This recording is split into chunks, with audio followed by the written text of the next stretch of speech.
Hi, and welcome to another edition of the Legal Geeks. I'm here, as always, with my geek partner in crime, Josh Gilliland. How are you? Doing great, Jessica.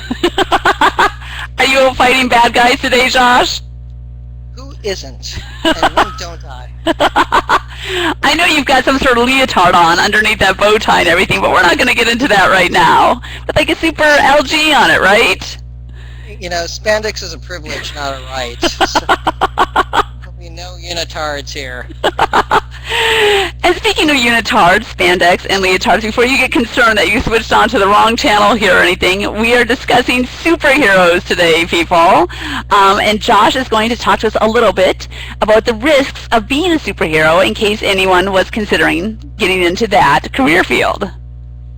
Yeah, first and foremost, it's important to remember when we think about, I want to go fight crime and let's go do this, that's a profoundly bad idea. The last time that I checked, no one flies around. You know, we don't have, as far as I know, we don't have any aliens living among us who's, with the yellow sun gives them superpowers because they grew up on a planet, born on a planet with a red one. You know, we don't have any of those things. No invisible planes. We might have invisible planes. We radar invisible. Yes. And we are working on cloaking devices, you know, as the guys at Mercedes proved a couple years ago. So, you know, there is, that technology is out there, and being able to mirror and all that good stuff, reflecting light and everything. But for the most part, we don't have that stuff. All right. So to go out, so it's a bad plan. It's great in the comics, makes, you know, for an awesome Iron Man 3 trailer, but it's a horrible, horrible idea. Okay. Well, that's good to know. So is there a legal risk to being a superhero if one of us still wanted to do it? Well, you see, the law strongly disfavors people being vigilantes, deciding that they're going to cowboy up and go out and fight crime on their own, because we have police for that reason. And so they generally don't like ordinary citizens doing that. Ah, bummer. All right, so what is the difference between self-defense or defense of others, which is legal, and superheroes, I think you could argue, engage in that sometimes, but what's the difference between that and then actually being a vigilante? Well, let's first look at the definition. And the definition states, vigilantism is defined under Black's Law Dictionary as the act of a citizen who takes the law into his or her own hands by apprehending and punishing suspected criminals. You know, case law, and this goes back, you know, a ways, says vigilantism is, you know, under case law, is the unreasonable self-help action by citizens that tends to disrupt the administration of the criminal justice system. We have due process of law. We have police officers. They're supposed to go out and capture the bad guys themselves. And since we don't have supervillains running around, you know, it's a bad plan for people to decide, I'm going to be the avenging angel of goodness and go out there and start, you know, chasing down bad guys, because it's probably going to end with that person getting beat up really, really badly. Wow, I'm really having to resist the urge to devolve into like a whole Zimmerman, Trayvon Martin discussion right now, so we're just going to stay away from that and talk about superheroes. And are all superheroes vigilantes, or only some of them vigilantes? What do you think? It depends. Now let's break down some of the main titles from Marvel and DC, and we can have some fun with kind of the classics. And so, a clear vigilante in the Marvel universe would be the Punisher, who goes around armed to the teeth and kills people. The name kind of gives it away. Yeah. You know, and when the character was originally created in the 80s, he was a Vietnam vet who's on a picnic with his family, and the mob guns down his family. And it was a very complex, gritty character, and, you know, did very well in the pages of Spider-Man and Daredevil. It was, you know, very, very hard-hitting. Another would be Batman. Batman gets a little more complicated because obviously he's motivated by revenge. That's one of the big, you know, things with Batman, because his parents are killed. But he has a rule. He doesn't kill. He might beat somebody senseless, but he does not kill. That's his big rule. Now, granted, that was violated in DC Final Crisis when he had to take out Darkseid with the time-traveling bullet, but that was really, really complicated, and we're not even going to try to explain that one right here, but that was really complicated, and you needed a degree from Stanford to understand what they were writing. But that was him.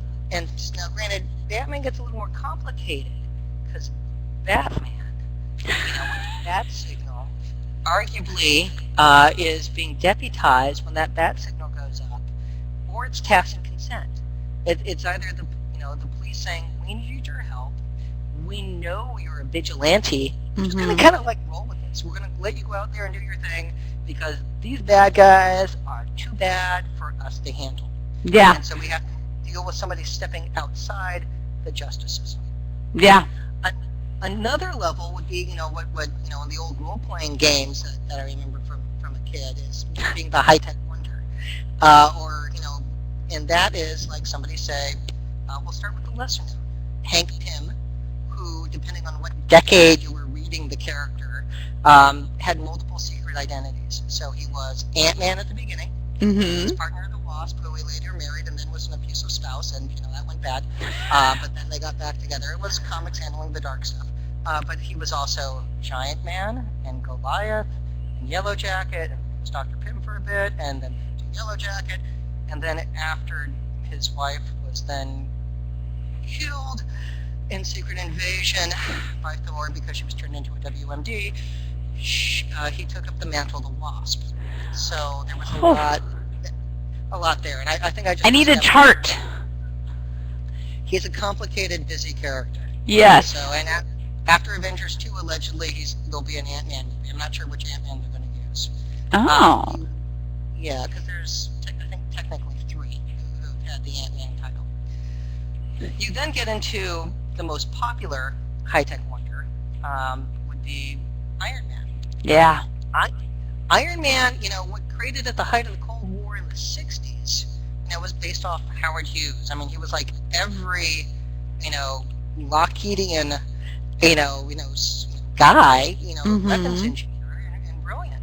And so he built a suit of armor, and the character originally took place in Vietnam. Landmine goes off, he's captured by the North Vietnamese, and he makes his Iron Man armor and escapes, and the scientist who's in prison with him, sacrifices himself so Stark can get away. In the first several decades of Iron Man, the cover story that they have is Iron Man is Tony Stark's personal bodyguard. And because he's the high weapons manufacturer, and so that way he can be a target for things, and you have all these supervillains running around with body armor and other enhancements that, would a normal security guy would not be able to handle. Right. So you would need, a superhero as your personal bodyguard. Now, eventually, this raises interesting, questions with the military-industrial complex, and that you have the weapons manufacturers end up working very close with the military in many cases. When my grandfather worked at Lockheed, during the 40s, they were in Iceland working on the B-29s with flyovers of the Soviet Union. And so, you start seeing that heavy, kind of cross-play with the military and the weapons guys. And so you could get into this weird thing of like, did he have basically approval from the United States government in his actions? Yeah. And what actions did Iron Man take that were like in defense of Tony Stark, in theory, versus, get crossing the line into developing his own foreign policy and law enforcement activities, which could be viewed as vigilantism. The other thing that's interesting about Stark, because again, we've had a character that's been around since the 60s, and comic book guys don't age because we keep that kind of nebulous, and they revamp it every few decades. Yeah. He ends up as, for a while he was Secretary of Defense after he went public with the secret identity, and he was also then Director of S.H.I.E.L.D. after Civil War, before, Dark Reign and Norman Osborn taking over.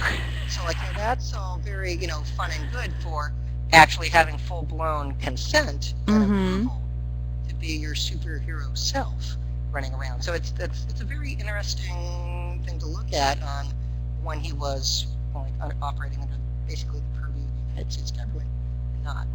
Which brings us to the next level of hero, and that would be the state-sponsored superhero. Oh. And so the most classic example in Marvel would be Captain America. Right. Cold War. Well, not Cold War. World War II, right? He was, yeah. World War II. Fighting the Nazis. Congress has, the authority under the U.S. Constitution to raise an army and do what you need to support and maintain that army. And if you have foreign nations developing wounded weapons and, enhanced humans and laser beams in the 40s, you're going to have to up your game as well. And so when you start looking at, the state-sponsored hero, Captain America is obviously the best example of that. But there'd be others. In the Green Lantern universe, when, in the 80s during the Cold War, you had, Kilowog in the Soviet Union helped form the Red Rockets, which were kind of like Iron Man-like, detachments in the Soviet Union. And, who all wore body armor and everything. And so, there would be a state-sponsored superhero as well. And so, again, different levels of that. Wow. Being able to use it. Well, how about go ahead, sorry. No, let's keep going. Well, I was going to say, does it change the analysis at all if the superhero is technically an alien? Well, that's an interesting question because we haven't had that that we know of. But the most classic example of that would be, say, Superman. Yeah. Because, and again, which is basically kind of like the Moses story, and of Center Earth, kind of like the little spaceships, kind of like a little basket. That's right. And and he's there, and he's blessed to do well. It's interesting because in Action Comics 1, he wasn't raised on a farm in Kansas, but in an orphanage. Oh. So imagine how different that person would be who didn't grow up without that love and everything, growing up as an orphan. But in the revamped series that they did, and very quickly introducing Jonathan and Martha Kent, you had somebody who was raised with the wholesome, Midwest qualities Midwestern values, baby.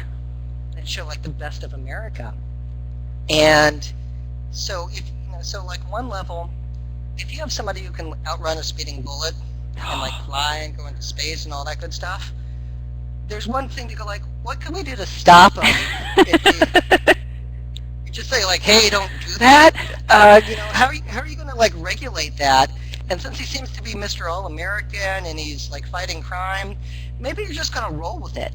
And so one of my comic book buddies, highlighted to me, and again, I read John Byrne's Man of Steel in the 80s, but I'm not a big Superman follower, even though the death of Superman was exceptional. You don't think in those terms, but he might have been deputized across multiple jurisdictions for law enforcement and something perhaps under the UN as well. And so that gets into the government approval. Yeah. Of having a state-sponsored hero to go out and fight crime. So very interesting issues there. But you then get more interesting when you have an alien influence come to Earth, and Green Lantern would be a wonderful example of that. Of the Guardians of the Universe creating these power rings that go out and find those who can overcome fear because they have strong willpower, who then zip around. Well, that effectively makes Hal Jordan, Jon Stewart, Guy Gardner, all cops, galactic cops. Whoa. And so what's their jurisdictional strengths? When they're operating on Earth. And right. So, you might be the in charge of sector 2814, but that doesn't necessarily mean that you are operating with the laws of the United States. But then again, if you can fly around and make constructs with your mind, who's going to say no at that point? Especially if a big monster comes along and starts eating school children, people are going to go, we're going to let that one slide. That's okay. We're totally going to let that. We're all good. It's okay. We're going to let that one slide. That's right. The I guess. issue would be, Go ahead. Go on. I was going to say, of course, the question in these, but this is more civil than criminal, obviously, but that's always my mindset, is where's the harm, of course, if they're doing, as long as they're doing good stuff for people, well, again, they may have broken some laws, but where's the harm? There's no harm. But anyway. Agreed. You get interesting issues when you have that alien race kind of within Earth. The intelligent humanoids that are, not quite Homo sapiens. Like the And X-Men? No, more like the Atlanteans. And so when you look at the first Marvel character, and that'd be Namor the Submariner. The Submariner, all right, yes, I was just reading about the Submariner. A great anti-hero, wonderful character. Yes. And when you think about that, he's the Prince of Atlantis and later King of Atlantis. And it has this very bad relationship with the service world. So he's been a wonderful anti-hero, over the decades. He fought in World War II, and he has a long lifespan and all that good stuff. But it's definitely, when you think about him, you get into like, the diplomatic immunity type situation when you're dealing with the leader of another nation. That's true. So wonderful issues there. Wow, so many issues. I'm amazed. Well, let's go back to a little bit of a simpler one for as we start to wrap up here. Just who out of all these people, you've already named a ton, and obviously there are many, many more, but who would you consider your favorite superhero? Oh, favorite? I tend to... Definitely a Captain America fan. I mean, I got that going for me, and I've also been very fond of, Hal Jordan's version of Green Lantern. Okay. He's a fighter pilot. You kind of gotta like that. Plus, it's also the space thing going as well. So you gotta love that. Huh. All right. I'm not quite as enamored of fighter pilots as you are, but I can respect that. I have to say, of course, I'm classic girl power. Wonder Woman is always going to be number one for me. She's, I think, pretty awesome. But otherwise, on the darker side, I've always liked Batman, just because, I don't know, the darker, the gadgets, kind of, I respect that. So he's got that dark appeal. The thing I've always been confused about Wonder Woman, and again, maybe this was just because it's a male artist drawing her, that, if a woman's going to go fight crime, she'd wear more clothes. They're not going to go, I'm going to go fight crime in the swimsuit while the dudes are in Kevlar. I might be wrong. No. The artists are obviously drawing for a specific subsection of the population. I agree. They're not the most practical of outfits. That is an issue, yes.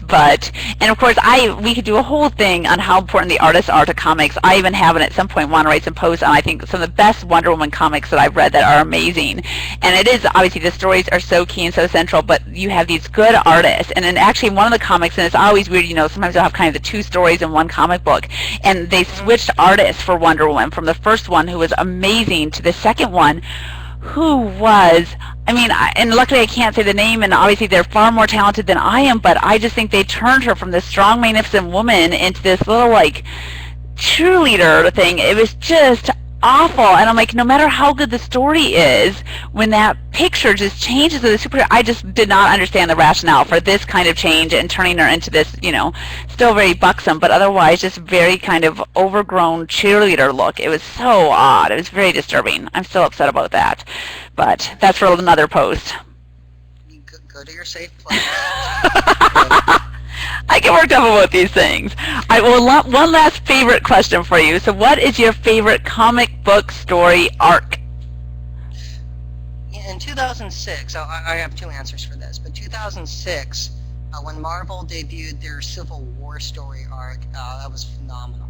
It made national headlines because it dealt with a reality show with young superheroes, a school blowing up, and Congress reacting swiftly with a registration act, and it raised wonderful civil liberty issues, and it ended up with Captain America and those who believed Captain America fighting Iron Man, and those who fought and followed Iron Man, and they were best friends.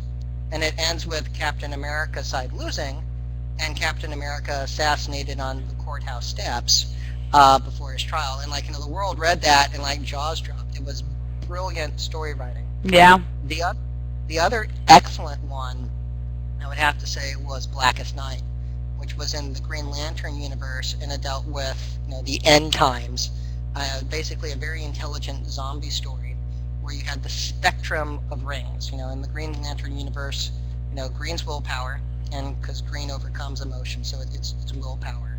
You have blue, which is hope, and which is then related to the red rings of rage, because hope can compel and comfort rage. You have yellow, from the sinestro core, which is fear. You then have pink, which is the sapphires, which is love. You have orange, which is greed and avarice, and there's only one there, and because he's greedy. And finally, you have the smallest number, which would be compassion, which was kind of the indigo, and they all had to fight the black rings, which were finding dead, resurrecting the dead, and the dead would rip out the hearts of the living after doing something emotionally traumatic, and increasing the black power ring. And it was an exceptional story, very well done.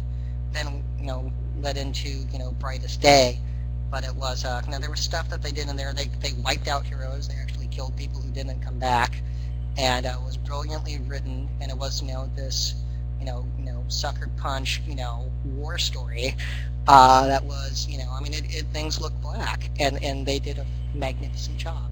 So those two, I'd have to say, are my favorites in the last decade of exceptional writing. I mean, we could go back to the second Thanos War and all that good stuff, but just to keep it contemporary, we're not going to get into the Kree War or anything crazy like that. I mean, we're not going to get into the first graphic novel with Captain Marvel dying. There's a lot of good stuff out there, but I'll go with those two. For the young folks. Wow, well that is impressive. I have to say, I'm not the comic book expert you are, but the more I get into it, the more amazing comic books, and of course graphic novels in general now, are just getting a lot more respect, I think, and I think that has a lot to do with what Marvel and DC and others have done over the years. I obviously am, I should have mentioned another superhero. I love Frey. I forgot the whole Joss Whedon and what he did with Buffy even while the show was still on, and the future, the Vampire Slayer, Frey, and how amazing that was. He's obviously now continued Buffy in comic book form, which is fantastic. So yeah, I think comic books are an amazing art form and literary form. And as we've also learned today, however, for those of us who were considering a career in superheroism, which I was this close, Josh, I had the unitard and everything, now it's all off. I'm not going to do it. I don't want to get in trouble with the law. Yeah, it's like, don't become a vigilante. We haven't sponsored that. I don't know if the legislature's going to approve for you. We'll have Jessica's vigilante law, and they're not going to do that. They're just absolutely not going to do that. Okay. Just Fudge. All right. Well, I'm going to return it. I hope I can still return it. You stay geeky, Jessica. Just stay geeky. You too, Josh. Bye-bye.